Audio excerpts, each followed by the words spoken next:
దీనికి సంబంధించి మనం తెలంగాణ రాజ్యాధికార పార్టీ నాయకులు హనుమాన్లు గారు ఉన్నారు. ఒకసారి మాట్లాడే ప్రయత్నం చేద్దాం.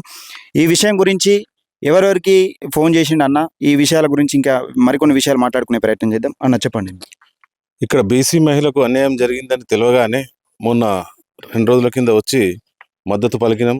వెంటనే సంబంధిత అధికారులు కూడా ప్రాబ్లం చేస్తున్నారు, వీళ్ళు పట్టించుకోవడం లేదంటే పీడీ గారితో మాట్లాడితే ఇమ్మీడియట్లీ స్పందించి నేను ఇవాళ ఆఫీస్లో లేను, మంగళవారం నాడు రండి, వస్తే మేము చట్టబద్ధంగా ఆమెకున్న సోర్స్ను చూసి జాబ్లో మళ్ళీ తిరిగి తీసుకుంటామని హామీ ఇచ్చిండు.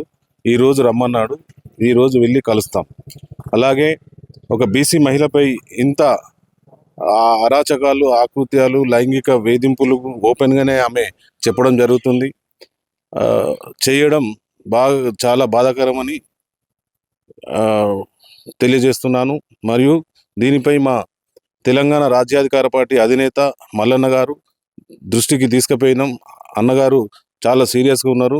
బీసీ మహిళకు న్యాయం చేయాలా, న్యాయం చేసేంత వరకు మీరు అక్కడ పోరాడండి, నాకు వెంటనే అప్డేట్ ఇవ్వండి, నేను ఇక్కడ హైదరాబాద్లో స్టేట్లో తగు చర్యలు తీసుకుంటానని మాట్లాడారు.